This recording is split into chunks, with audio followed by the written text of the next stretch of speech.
The job came in like they always did, a ghost on the wire, a flicker of bad data that should have been ignored but wasn't. Because a crew like the one on the salvage hauler moat didn't have the luxury of ignoring whispers. They were hunters of ghosts, after all, picking the bones of dead ships adrift in the lonely quiet between systems. And their own ghosts were never far behind debt collectors, corporate enforcers, the lingering specter of failure. Captain Kalen saw the signal first, a single, violent bloom of energy on the long-range scanners, gone as quickly as it appeared. It was an impossible reading, originating from a place that wasn't supposed to exist. A dead zone on the star charts labeled with the kind of name that was meant to be a warning, the Lyra Quietus. Cartographers had a flair for the dramatic, but this time, it was earned. The Quietus was a pocket of space so utterly silent that light itself seemed to get lost in its depths. No transmissions, no radiation, not even the faint hiss of the cosmic microwave background. It was a perfect void, a patch of universal static that had been scrubbed clean, and yet something inside it had screamed in a language of pure energy for less than a second. Kalen leaned over the console, his face, etched with the fine lines of 1,000 bad decisions, illuminated by the soft green glow of the display. His knuckles were white where he gripped the edge of the terminal. "Anya, tell me that's not a sensor ghost," he said, his voice a low, gravelly thing, worn smooth by cheap synth whiskey and too many arguments with port authorities. Anya, her fingers a blur as they danced across her own console, didn't look up. Her workspace was an oasis of order on the otherwise chaotic bridge. Cables tied down, tools holstered in their magnetic slots. "I can't tell you that, Kyle, because it probably is." A neutrino burst hitting the array just right, a sensor recalibration glitch. "There's nothing out there. There's never been anything out there. That's why they call it the Quietus." Her logic was a steel trap, as always, but Kalen could smell desperation. And this smelled like the score that would finally let them breathe. He looked over at the navigation throne, where Reese sat, seemingly lost in the star charts projected around him. Reese was the youngest of the crew, a pale, lanky kid from a backwater moon who had a knack for seeing the paths no one else could, for feeling the invisible currents of space-time. He was their divining rod. "Reese, you feel anything?" The young navigator didn't answer right away. He tilted his head, his eyes unfocused, as if listening to a sound only he could hear. "It's not a ghost," he whispered, his voice barely audible over the hum of the ship's life support. It felt like a note, one perfect, clear note, played and then silenced. Kalen felt a grim smile tug at his lips. That was all he needed. Logic was for crews who could afford fuel and food for the next cycle. They ran on instinct and hope, and Reese's instincts had never led them wrong. Standing by the main hatchway, a silent monolith in patched-up pressure armor, was Val. She was their security, their muscle, and the quiet conscience of the ship. Her face was a mask of old scars, and she said little, but her presence was a constant, grounding weight. She simply watched the exchange, her hand resting near the butt of the heavy pulse rifle strapped to her thigh. Her silence was its own form of commentary. She was ready, as always, for whatever foolishness the captain decided upon. "It's a derelict," Kalen announced, the words hanging in the recycled air with a sense of finality. "A big one, maybe pre-diaspora. Something with an old tech reactor went critical, and that was the death rattle we saw. A pristine wreck, untouched for centuries, sitting in a place no one dares to go. Think of the salvage rights. Think of the tech." He was selling the dream now. not just to them, but to himself. One last score. It was always one last score. Anya finally turned, her expression a mixture of exasperation and concern. Or it's a navigational hazard that will tear the ship apart, or it's a pirate trap, or it's nothing, and will burn our last drops of fuel chasing your gut feeling into a black hole. Kalen met her gaze, his own eyes burning with a feverish intensity. It's a risk I'm willing to take. We're not making ends meet picking at colony scraps and cargo runners. This is it. This is the one. The decision was made. Val gave a slow, deliberate nod. Anya sighed, turning back to her console to plot the burn, her frustration already giving way to the pragmatic challenge of getting them there in one piece. And Reese. He just closed his eyes and smiled faintly, as if the silent note was still echoing in his soul. The journey into the Lyra Quietus was like sinking into cold, black water. One moment, the universe was a symphony of noise, the chatter of subspace comms, the hiss of distant pulsars, the constant, gentle hum of their own ship's electronic heartbeat. The next, silence. It was absolute and profound. Every sensor flatlined. Every comm channel went dead. They were flying blind and deaf, relying solely on Reese's strange intuition and Anya's last known trajectory calculations. The silence pressed in on them, a physical weight. It was more than the absence of sound. It was the absence of everything. Kalen felt his skin crawl, the silence amplifying the thumping of his own heart, the creak of the aging ship around him. It made him feel small, an insignificant microbe adrift in an ocean of nothing.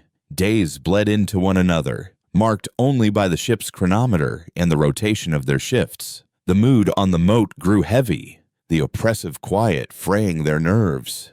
Anya became obsessed with her sensors, running diagnostics over and over, refusing to believe that any region of space could be so completely empty.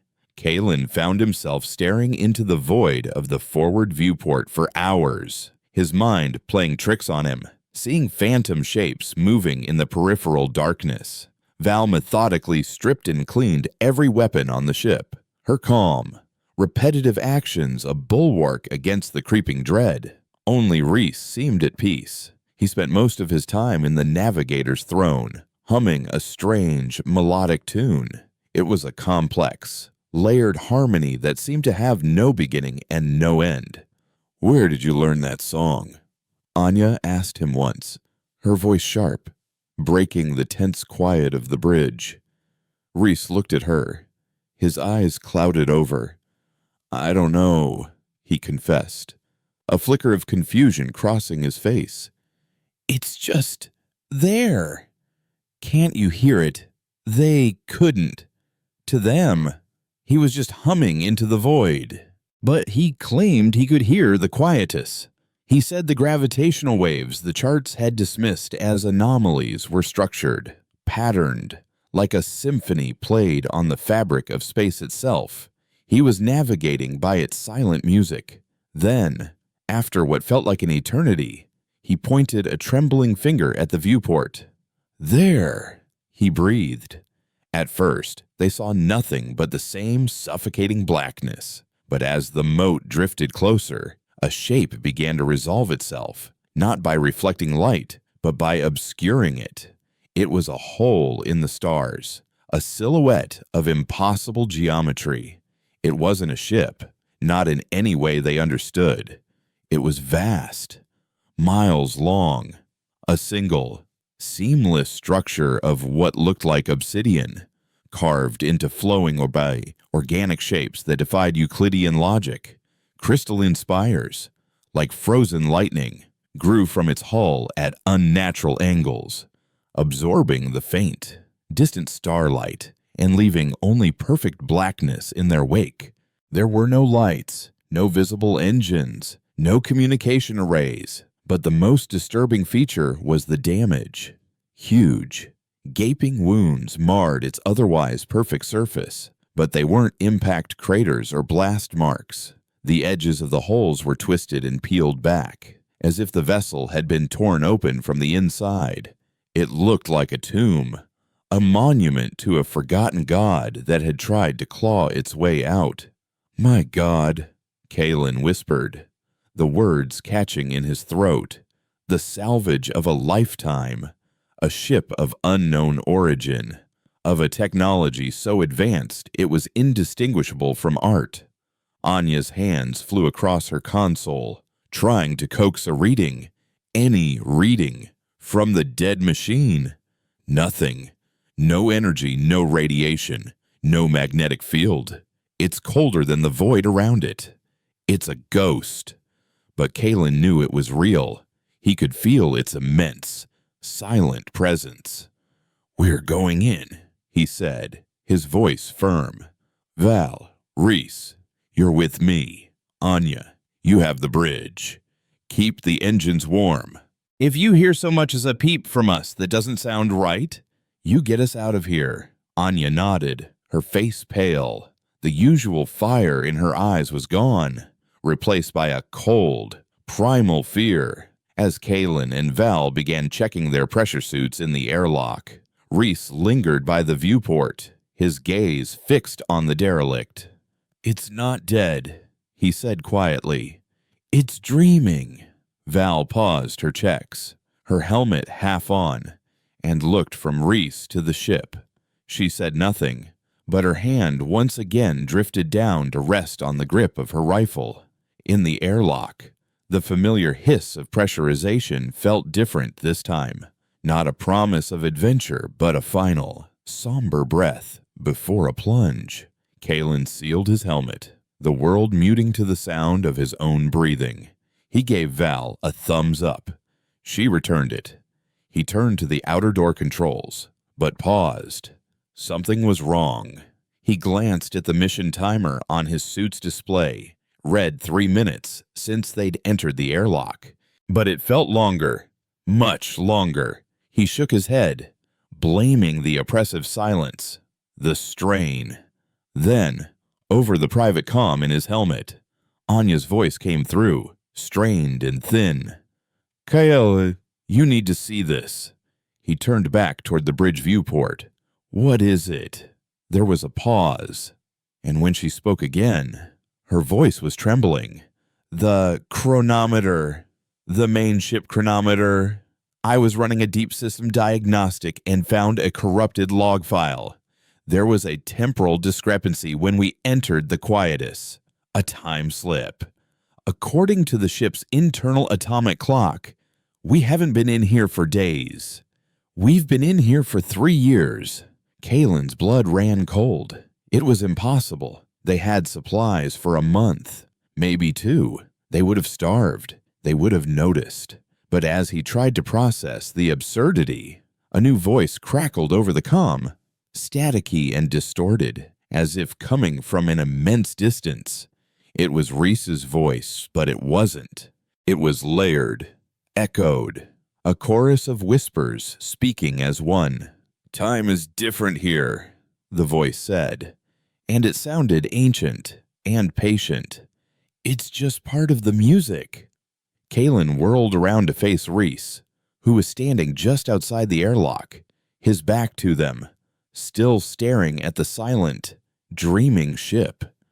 But through the reflection in the thick plasteel of the viewport, Kalen could see his face, and Reese was smiling, a wide, empty, terrible smile, as one of the crystalline spires on the derelict vessel, miles away in the silent dark, pulsed with a soft, internal, sickly green light.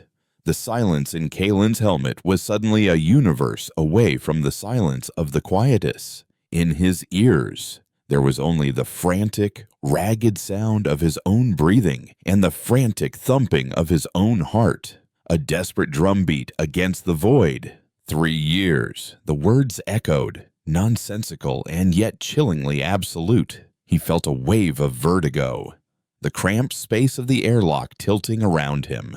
They should be skeletons, their food recyclers, their water purifiers, their oxygen scrubbers, nothing had the capacity for a 3-year run.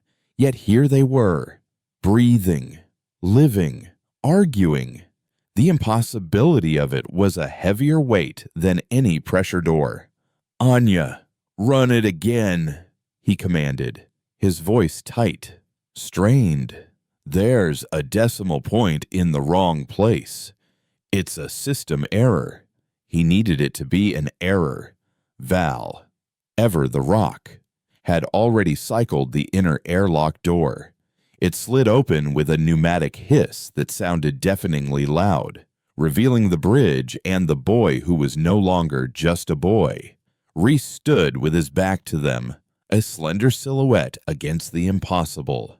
Wounded ship in the viewport. The single point of green light on the derelict pulsed softly, a slow, steady heartbeat in the dark, and Kalen had the sickening certainty that if he could see Reese's own heart, it would be beating in perfect time. "Time is a current, not a clock," the layered voice of Reese said, without the boy turning around. "You were caught in an eddy. It held you. It kept you." The voice was calm, melodic, like a teacher explaining a simple truth to a child. "Kept us for what?" Val's voice was a low growl beside Kalen.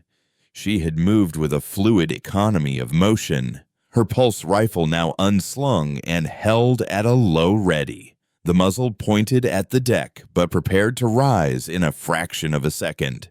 Kalen stepped out of the airlock, his heavy mag boots clanking on the deck plates. The bridge felt alien, the familiar scuffs and stains on the consoles suddenly strange. "Reese, son, talk to me. Just you." The figure at the viewport finally turned. The terrible, empty smile was still there, but it was his eyes that made Kalen's stomach clench. They were the same pale blue, but the pupils were dilated, swallowing the color until they were just two black pools reflecting the distant, pulsing green light. "He is here," the chorus of voices said, coming from Reese's mouth. "He is the part of us that hears the music. He is happy. We are all happy now." Anya whimpered from her station, a small, wounded sound. "KL, it's not a glitch. The logs are rewritten. It's seamless.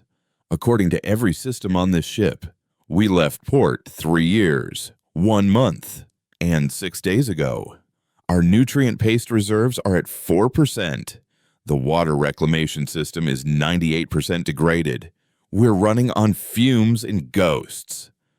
The data was Anya's religion, and her god had just told her the world was a lie. Val took a step forward, raising the rifle slightly. "Get out of the kid," she commanded, her voice flat and cold as the void outside. Reese's smile widened. "She is the shield," the voice mused, a flicker of something that might have been analytical curiosity in its tone. "She thinks in vectors of force and termination. She cannot shield him from a song." Suddenly, a low thrum vibrated through the deck plates of the moat, a deep, resonant hum that seemed to come from everywhere at once. It wasn't the sound of their own aging engines. It was cleaner, purer, a bass note that settled deep in their bones.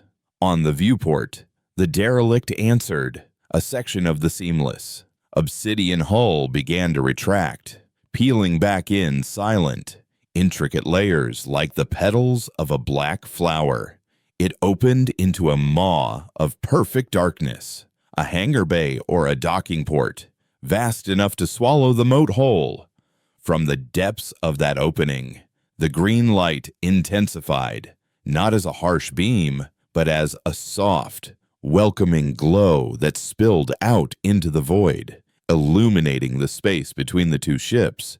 "It's an invitation," Kalen breathed, a cold dread warring with a sliver of fatalistic awe. "We are hungry," Reese's voice stated simply. "We are thirsty. We are tired. The dream is ending. It is time to wake. The implication was clear. They could stay here on their ship, which their own systems now told them was a dying husk with minutes of life support left. Or they could cross the void to the source of the nightmare. It wasn't a choice. It was a sentence. Val's rifle remained pointed, but her posture had changed. The certainty was gone, replaced by a tense confusion. How do you fight a situation where the only path to survival is to walk into the monster's mouth? Anya, Kalen said, his voice regaining its command. Prep the suits. All of them. We're abandoning ship. He looked at Val. Keep him covered. If he makes one move that isn't walking toward that airlock with us, you put him down. Val nodded, her jaw tight. She didn't want to. He knew. She'd practically raised Reese, taught him how to handle a sidearm, how to patch a suit leak. But she would do it, because that was the shield's burden. The crossing was the longest 100 yards of Kalen's life. Tethered together, the four of them floated through the absolute silence, a tiny string of marionettes pulled by an unseen hand. The moat, their home, their heap of rust and memories, dwindled behind them, looking small and pathetic. Ahead, the derelict loomed, a mountain of silent, alien thought. Its scale was a physical assault. The entrance that had looked like a simple hangar from a distance was a cathedral of shadows, its edges sharp enough to cut the light. The surface of the ship wasn't smooth. It was covered in microscopic, shifting patterns, like the skin of a living thing. As they approached, Kalen felt a strange pressure against his helmet, a faint, insistent hum that was more a feeling than a sound. It was the music Reese had spoken of, a vibration on the very edge of human perception. Reese, tethered between Kalen and Anya, was perfectly calm, his movements fluid and sure, as if he'd made this journey 1,000 times. He was their guide, their Judas goat, leading them into the slaughterhouse. They passed through the energy field that marked the entrance, and the universe changed. The oppressive silence of the quietus was replaced by a soft, ambient whisper, the sound of air, recycled and clean, with a strange, metallic, ozone-like scent. Gravity, about 3/4 of a standard G, took hold at Todd, and their boots met a surface that was not quite solid. It was a deep, black material that yielded slightly under their weight, like firm flesh or moss. They were inside. The hangar was immense, a cavern of curving, organic walls that glowed with the same soft, green, internal light. There were no hard angles, no visible seams, no machinery. It was as if the entire chamber had been grown, not built, in the center of the vast space. Other vessels were docked, or perhaps embedded within the floor. They were of 100 different designs, none of them human. Twisted, crystalline ships, sleek, biological-looking craft like deep-sea predators, bulky, brutalist vessels of corroded metal. All were dark, silent, and bore the same horrific damage. They were torn apart from the inside. It was a graveyard, a collection. It learns, Anya whispered over the comm, her voice trembling with the scientist's horrified fascination. It collects ships. It must analyze their technology, their biology. Welcome. Reese's voice echoed in the cavernous space, though his lips barely moved. He unclipped his tether and took off his helmet, breathing the alien air as if he were born to it.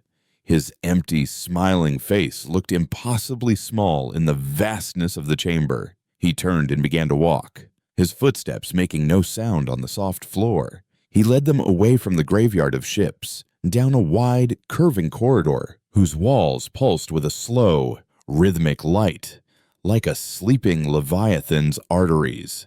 The air was warm, and the low hum was stronger here, vibrating in their chests. A constant, soothing, terrifying presence. Kalen kept his helmet on, as did Anya and Val. They followed Reese, a trinity of armored ghosts chasing a possessed boy down the throat of a god. The corridor opened into a chamber that defied description. It was a sphere of impossible size, and at its center floated a star, or something that looked like a star. It was a roiling ball of golden light, contained within a lattice of shimmering, black energy. It cast shifting, complex shadows across the walls, which were not walls at all, but a living tapestry of the same indecipherable, moving patterns as the hull, the light, the hum. The very air seemed to be emanating from this captive sun, and orbiting it, like dead planets, were dozens of bodies. They were humanoid, but not human. Each a different species Kalen had only seen in xenobiology textbooks. A four-armed, chitinous Cathar warrior, a slender, silicon-based being from the Cygnus cluster, a hulking, verd creature from a high-gravity world. They floated in the gentle gravity, their limbs outstretched, their faces locked in expressions of serene, ecstatic horror. They weren't dead. Their chests rose and fell in a slow, synchronized rhythm. They were dreaming, just as Reese had said the ship was. They were plugged into the machine. Reese stopped at the edge of the chamber, gesturing toward the floating figures with a sweep of his arm. "The choir," his voice whispered, full of reverence. "They add their notes to the song. They are the dreamers." Kalen felt a cold, final understanding begin to dawn. This wasn't a ship. It was a trap. A predator that lured vessels in with a siren call of energy, captured them, and added their crews to its collection. Its choir. The 3-year time jump. It had been conditioning. They had been steeped in the quietus's music, prepared for their induction. Reese was just the first to succumb. Then, from the golden light of the central star, a new sound emerged, weaving itself into the constant hum. It was a voice, a single, clear, feminine voice, singing a melody that was achingly beautiful and filled with an unbearable sorrow. It was a song of loneliness, of a hunger that had lasted for millennia.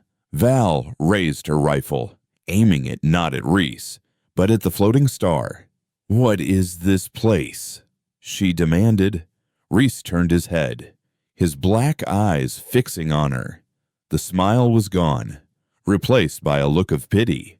"This is not a place," the chorus of voices said, as the beautiful, lonely song grew louder, wrapping around them, seeping into their minds.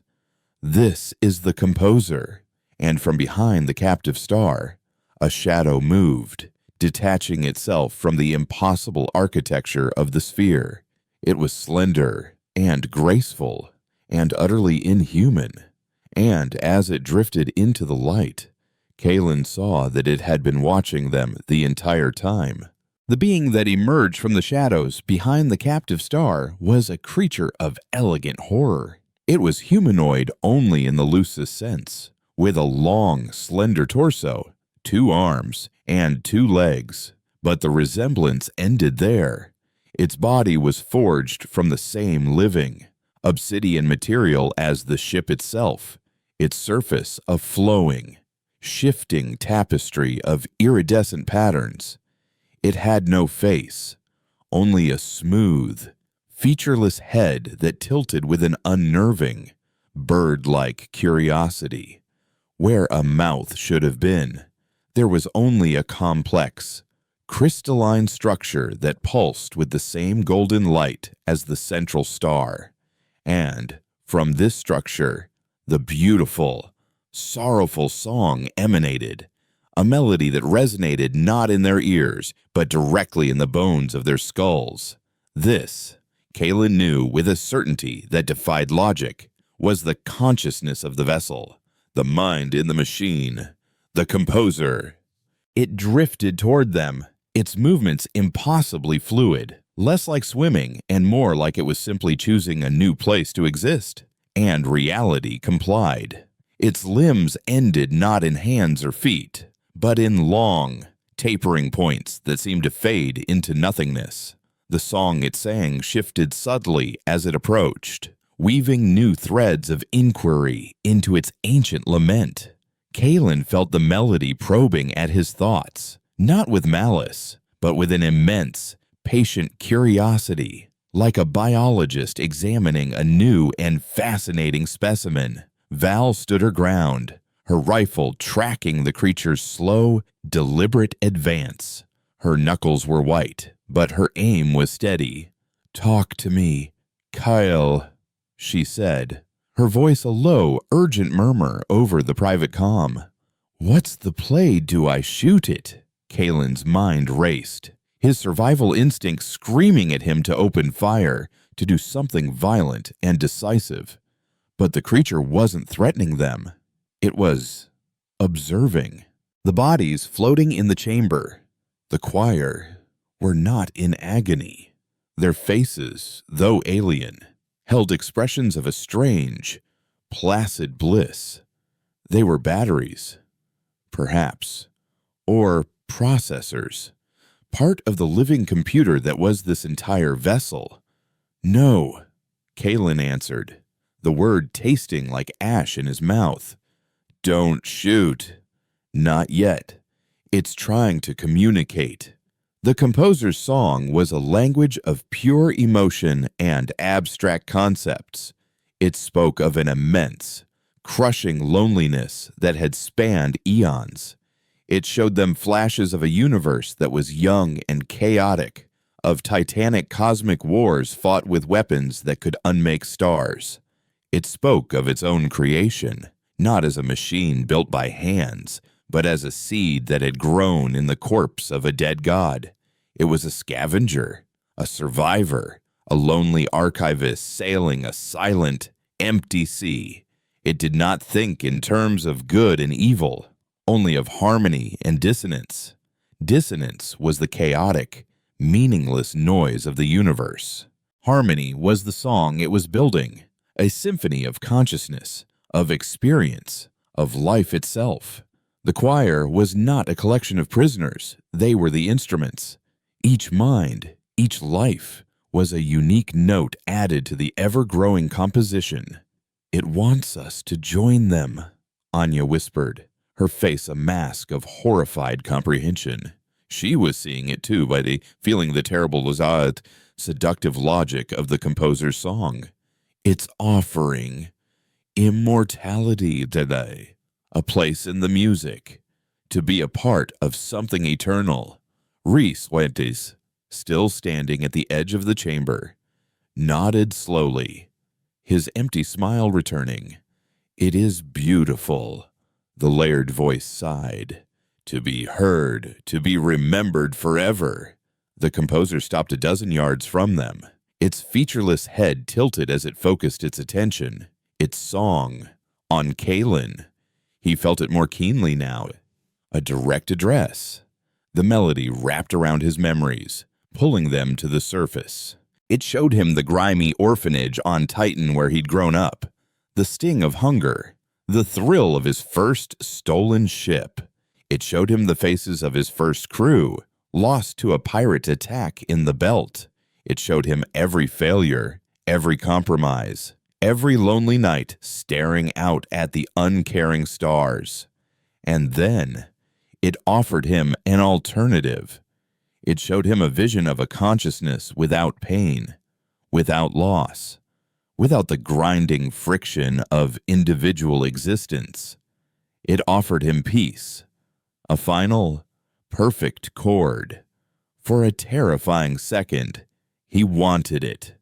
The thought of laying down the burden of being Kalen, of just becoming a sound, was an intoxicating relief. "It lies." Val's voice cut through the seductive melody. sharp and grounding. Peace is what you get when you're dead. This is something else. Her words were a splash of ice water. Kalen blinked, the vision fading, the allure of the composer's offer receding like a tide. He looked at Val, resolute and real in her scarred armor. He looked at Anya, terrified but still fighting to understand. He looked at Reese, a hollowed-out puppet for a cosmic symphony. This wasn't peace. It was erasure. What do you get out of this? Kalen projected the thought, focusing his will, his defiance, into a single dissonant note aimed back at the composer. Why collect us? The creature's song changed. The sorrow and loneliness were still there, but now they were underpinned by a new theme, a thread of something that felt like fear. It showed him a new vision, not of the past, but of the future. It showed him the quietus, not as a silent pocket of space, but as a growing, consuming void. It showed him a force of pure entropy, a true and final silence that was coming to swallow all things, a soundless, mindless, endless end. The composer was not building a symphony for the sake of art. It was building an arc. It believed that by weaving enough consciousnesses, enough life, into a single, harmonious whole, it could create a reality resonant enough to withstand the coming silence, to preserve a single echo of existence in the face of universal death. "It's afraid," Kalen said, the pieces clicking into place. "It's running from something. It thinks the end of the universe is coming, and this is how it survives. By consuming everyone else," Anya shot back, her voice laced with outrage. The composer's song answered her, not with words, but with a feeling of regretful necessity. A choice had been made long ago. Some notes must be sacrificed for the sake of the whole composition. It was a terrible, alien morality, but it was not mindless. It was a conscious decision. Then, the composer turned its attention to Val. Its song focused on her, and Kalen felt the shift. It did not probe her memories of loss or loneliness. Instead, it resonated with the core of her being, her strength, her purpose as a protector. It showed her a vision of a battle where she could not fail, of a shield that could not be broken. It offered her the power to protect her friends, to become an unbreachable wall, a guardian note in its symphony of survival. Kalen saw Val's rifle waver for the first time. He saw the temptation in the subtle shift of her stance. The composer was smart, had found the perfect pitch for each of them. For him, peace. For Anya, knowledge. For Val, strength. "Val, don't listen to it," Kalen said, taking a step toward her. But it was too late. Val's grip on her rifle tightened, and she took a steadying breath. "It's right, Kyle," she said, her voice strangely calm. "We're not getting out of this. Not all of us. But I can buy you time. I can be the shield." Before Kalen could react, she raised her rifle and fired, but not at the composer. She fired a single, precise shot into the crystalline lattice containing the golden star at the heart of the chamber. The pulse round, designed to breach armored hulls, struck the energy field with a blinding flash. A high-pitched scream, a sound of pure agony and dissonance, tore through the air, overriding the composer's song. The entire chamber shuddered, the walls flickering, the soft green light turning a bloody, warning red. The composer recoiled as if struck, its slender form contorting, its silent song replaced by a shriek of raw static. The captive star flared violently, a wave of raw energy and heat washing over them. Kalen and Anya were thrown back, their suit alarms blaring. Val, caught in the brunt of the blast, was lifted from her feet and hurled against the far wall with a sickening crunch of armor and bone. The floating members of the choir convulsed, their serene expressions twisting into masks of pain as the harmony that sustained them was shattered. Reese collapsed to the floor, clutching his head and screaming, a thin trickle of blood running from his nose. For the first time since they'd entered the quietus, it was his own voice, raw and terrified. "She broke the song." Anya gasped, struggling to her feet. "She introduced a flaw, a dissonance it can't resolve." The composer was no longer a graceful, curious being. It was a wounded animal. It thrashed in the air, its obsidian body cracking, raw golden energy bleeding from the fissures. The entire ship was groaning around them, the organic architecture tearing itself apart as the central power source went critical. "Val." Kaylin scrambled over to her crumpled form. Her armor was scorched and buckled. He wrenched her helmet off. Her face was pale, her breathing shallow, but her eyes were open and clear. The composer's influence was gone. "Go," she rasped, a bloody froth on her lips. "It's unstable. The whole place is coming down. Get Reese. Get out." "We're not leaving you," Kalen choked out, his hands fumbling for his med kit. "No time," she insisted, grabbing his arm with surprising strength. "I'm the shield. Remember, this is what I do. Now go." Her eyes burned with a final, desperate command. He hesitated, torn between loyalty and survival, but he knew she was right. They had seconds, maybe a minute, before the entire structure collapsed into a singularity of failed alien physics. He gave her one last, agonized look, then turned, grabbing the still screaming Reese and pulling him to his feet.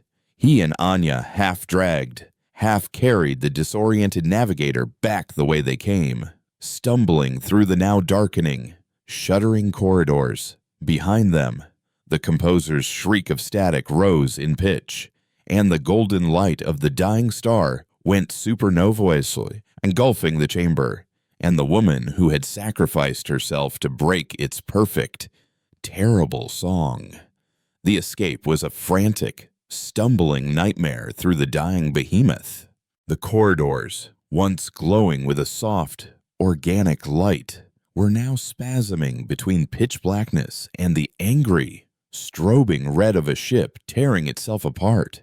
The floor, no longer soft and yielding, had hardened into a brittle, crystalline substance that cracked under their boots, sending spider webs of golden energy racing away from their footsteps. The air, once clean and filled with a melodic hum, was now thick with the acrid smell of burning ozone and the screeching dissonance of the composer's death throes. Kaylin and Anya hauled Reese between them, the young navigator a dead weight, his body limp and his eyes rolling back in his head. The psychic shock of being severed so violently from the ship's consciousness had shattered his mind, leaving him muttering fragments of the broken song, snatches of alien melody interspersed with ragged, human sobs. "It's coming apart at the seams," Anya shouted over the cacophony, her voice tinny and strained in Kaylin's helmet comm. "The whole structure is losing cohesion. It wasn't built, Kyle, it was sustained. Val's shot didn't just break the engine, it broke the idea of the ship." He didn't have the breath to answer. He could feel it too. The very geometry of the corridors was becoming unstable, angles shifting, distances stretching and contracting. One moment the hangar bay seemed 100 yards away. The next, it was miles. It was like running through a nightmare, the exit forever receding. They rounded a corner that seemed to fold in on itself and saw their goal. The vast, cavernous hangar was in chaos. The collection of alien ships, freed from whatever force had held them in place, were now drifting, colliding with each other and the shuddering walls in a slow, silent ballet of destruction. Above them, the maw of the entrance that led to the quietus flickered, the boundary between the ship's internal reality and the void outside threatening to collapse. And floating in the middle of it all was the moat, their ugly, beautiful rust bucket, their only way home. "The tethers," Kalen yelled, pointing. "We have to get to the tethers." They had left the lines connecting them to their ship clipped to the airlock frame. It was their only hope. Leaping from the unstable corridor, they propelled themselves into the zero gravity of the hangar. The transition was jarring, the sudden weightlessness a disorienting lurch after the artificial gravity of the composer's ship. Debris from the disintegrating structure and the wrecked alien vessels filled the air, a lethal storm of jagged, crystalline fragments and twisted metal. Kalen wrapped one arm around Reese's chest, using his suit's thrusters to navigate the deadly obstacle course, while Anya flew alongside, her face a grim mask of concentration. The composer was not dead yet. As they neared the moat, a final, focused wave of psychic energy washed over them. It was no longer a song of sorrow or seduction, but a pure, focused blast of agony and rage. Kalen felt a spike of white-hot pain lance through his skull, his vision blurring, the faces of his lost crew flashing before his eyes, their ghostly voices screaming his name. He faltered, his thruster pack sputtering as his hand spasmed on the controls. Anya cried out, clutching her helmet as the composer's dying scream assaulted her with a torrent of incomprehensible, alien mathematics. Fractal equations that threatened to unravel her logical mind. But the attack was weakest on Reese. He was already broken, a shattered instrument. The psychic blast passed through him, and for a moment, his eyes cleared. He looked at Kalen, his face streaked with tears and blood. "The music," he whispered, his voice his own again, small and fragile. "It's all wrong. It's screaming." Then, with a sudden, surprising strength, he pushed himself away from Kalen, his small body tumbling toward a massive, rotating piece of wreckage from a crystalline ship. "Reese, no!" Kalen shouted, reaching out for him. But Reese wasn't panicking. His movements were deliberate. As he collided with the wreckage, he kicked off it, angling his trajectory not toward the moat, but back toward the heart of the dying ship, toward the source of the dying scream. "It needs a final note," he cried, his voice fading as he flew away from them. "A quiet one." Kalen watched, helpless, as the boy he'd sworn to protect vanished back into the strobing, collapsing architecture. He had gone to face the storm, to offer his own quiet, broken mind as a final, calming chord to the composer's agony. There was no time to mourn, no time for anything but survival. Anya, recovering from the psychic assault, grabbed Kalen's arm. He made his choice. "Kale, we have to make ours. Now." Her pragmatism, cold and sharp, cut through his grief. He nodded, his jaw clenched so tight it ached, and they pushed the last few yards to the moat. They clipped their tethers on just as a final, violent shudder ripped through the composer's ship. The hangar entrance collapsed, the boundary field dissolving not into a clean void, but into a swirling vortex of raw, chaotic energy. The moat was caught in the current, thrown violently backward, its hull groaning in protest as the tether snapped taut. Kalen and Anya scrambled into the airlock, sealing the outer door just as a wave of golden energy, the last breath of the captive star, washed over their ship, frying every external sensor and pitting the viewport with microscopic craters. The inside of the moat was blessedly, beautifully silent and still.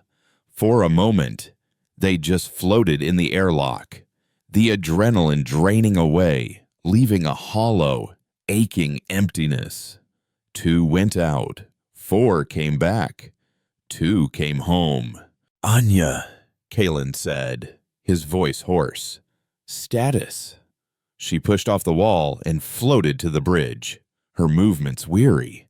Kalen followed, his boots magnetizing to the deck with a heavy, final-sounding thud.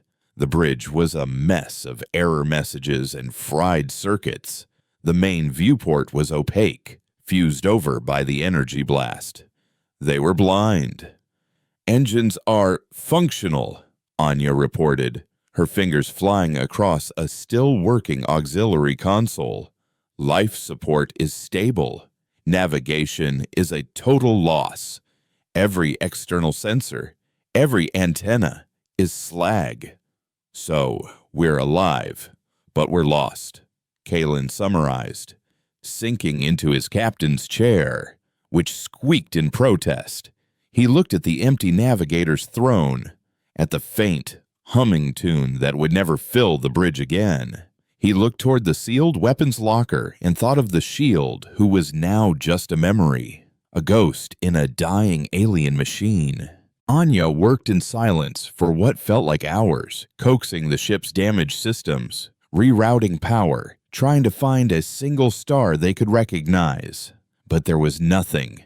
The quietus, which had once been a perfect, featureless void, was now a roiling storm of gravitational anomalies and temporal distortions, the death throes of the composer echoing across space-time. They were adrift in a sea of its pain. "I can't get a lock," she finally said, her voice flat with exhaustion and defeat. "The wreckage, the energy, it's like trying to navigate inside a supernova. We have no idea which way is out. We could fly for 100 years and just go in circles." Kalen stared at the blank screen where the star chart should have been. The silence of the quietus was gone, replaced by the angry hiss of a wounded universe. But beneath it, he could almost feel something else. A faint, lingering vibration. The ghost of a song. "The time slip," he said quietly. "You said we were here for 3 years, but we only experienced days." A temporal eddy, a localized distortion, Anya confirmed, not seeing where he was going. The composer was bending space-time around itself, creating its pocket of silence. "It held us," Kalen said, remembering the words Reese or the thing speaking through him had said. "It kept us." Val's shot broke its hold on the ship, but maybe not on the space around it. "We're still in the eddy. Anya, we never truly left." He stood up and walked to the navigation throne, resting a hand on its cool metal back. Reese had navigated them in here by feeling the currents, by listening to the music, and Reese, in his final moments, had gone back to quiet the screaming. A final, quiet note. "There's an echo," Kalen whispered, closing his eyes, trying to feel what the young navigator had felt. "The composer is dead. Its song is broken, but Reese, he gave it a coda, a final passage. It's faint, but it's there. It's a path of quiet in the middle of the noise. It's the way out."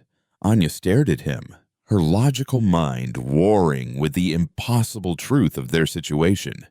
"You can't be serious, KL. You can't navigate by feeling." "He did," Kalen said simply. "And right now, it's all we've got." He sat down in the navigator's throne. It felt too big, too empty.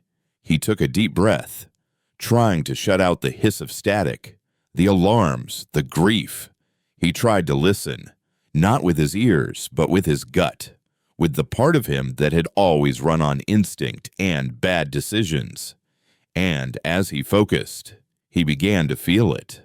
A single, pure, melancholy thread of silence in the chaos.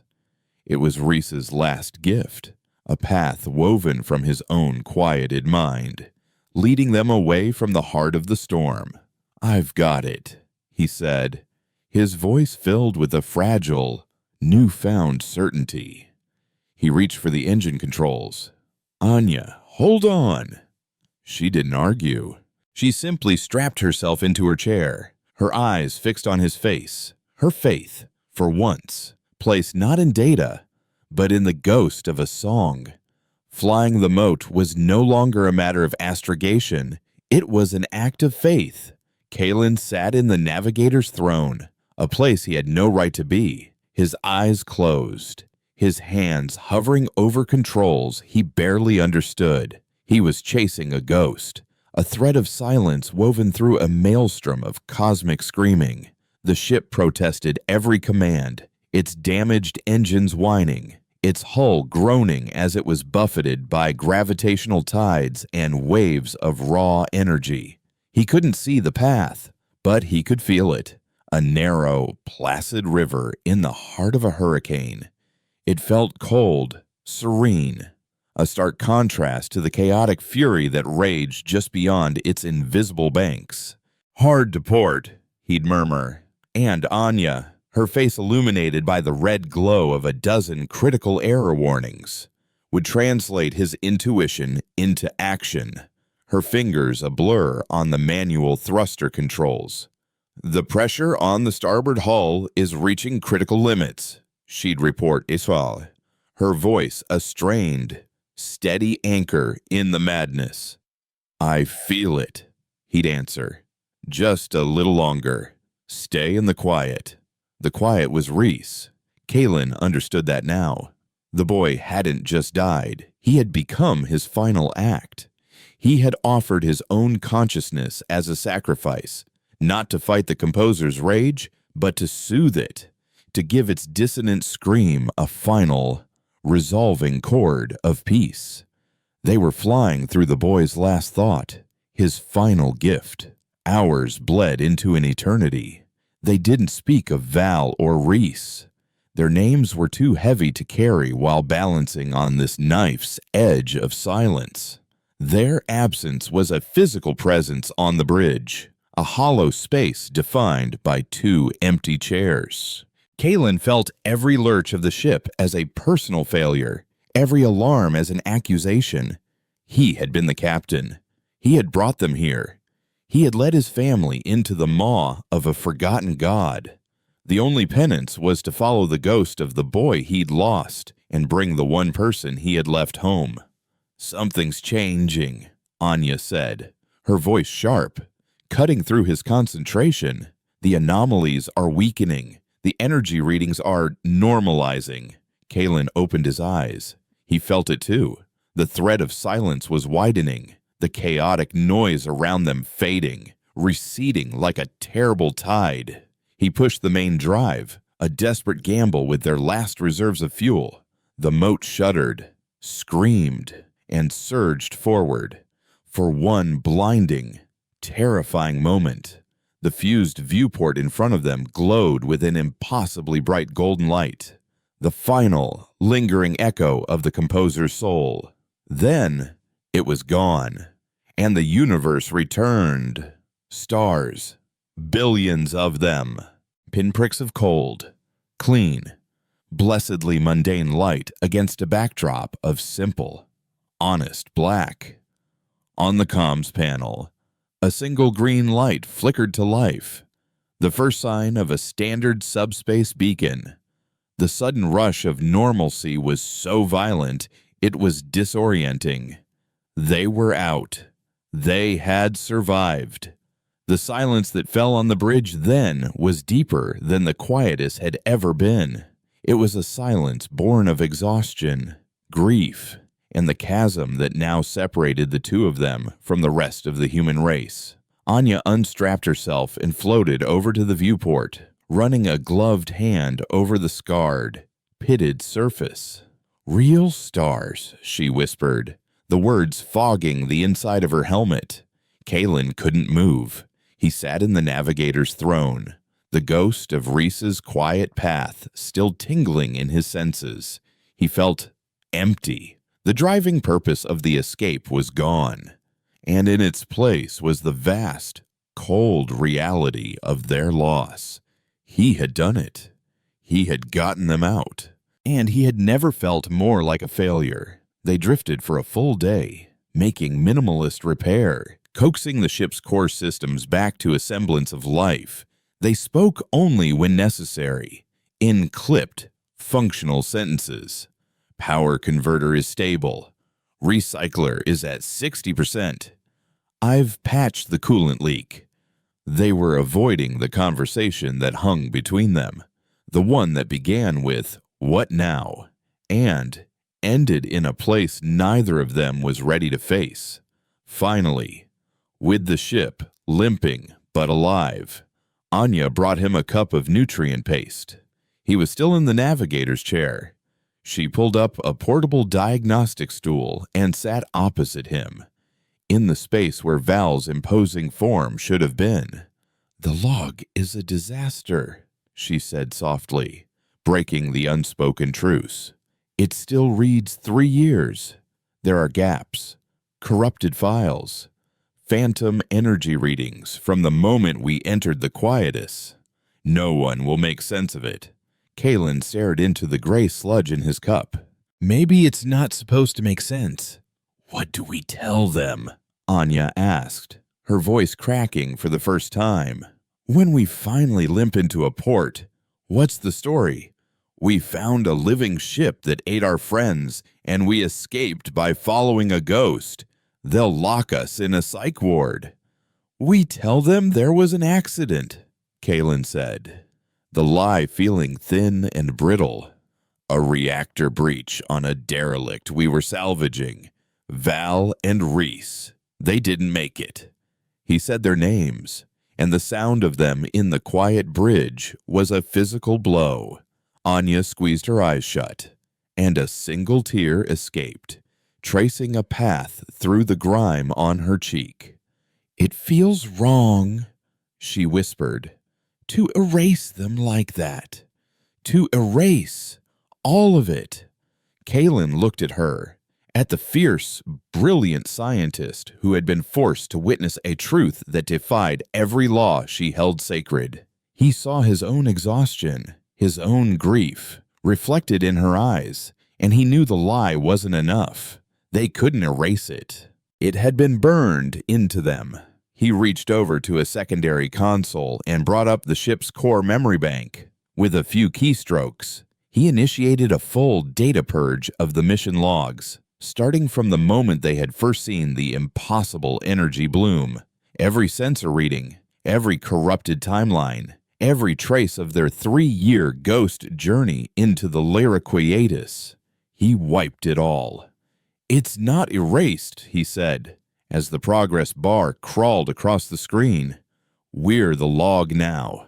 Anya, we carry it. The truth isn't in the data anymore. It's in us." The experience had changed them in ways they were only beginning to understand. Kalen found that he could no longer stand absolute silence. In the quiet hum of the moat's life support, he could still hear the faint echoes of the composer's song, the sorrowful lament of a being that had lived for 1 billion years and died in a storm of its own making. Anya, the woman of facts and figures, now found herself staring at star charts and seeing not just gravitational wells and radiation fields, but currents, eddies, and harmonies. She saw the music. They were scarred, haunted, but they were not broken. They were the sole inheritors of a terrible and profound secret. They had looked into the heart of a cosmic horror and had seen not just a monster, but a lonely, frightened intelligence fighting for its own kind of survival. A few days later, with navigation partially restored, Anya plotted a course, not to a major hubs, not to any port where they would have to answer too many questions. She laid in a course for a small, independent outpost on the edge of the Perseus Arm, a place where people went to disappear. As she engaged the drive, the mode began its slow journey across the void. Kalen stood at the scarred viewport, watching the stars drift by. They were no longer just destinations or navigational hazards to him. They were notes in a silent, endless symphony, and he was finally beginning to hear it. He found himself humming a low, melodic tune he didn't recognize. It was complex and sorrowful, but underneath the sadness, there was a thread of peace, a final, quiet chord. Anya looked up from her console, a faint, sad smile on her lips. She recognized the tune. It was the song Reese used to hum, the music of the Quietus.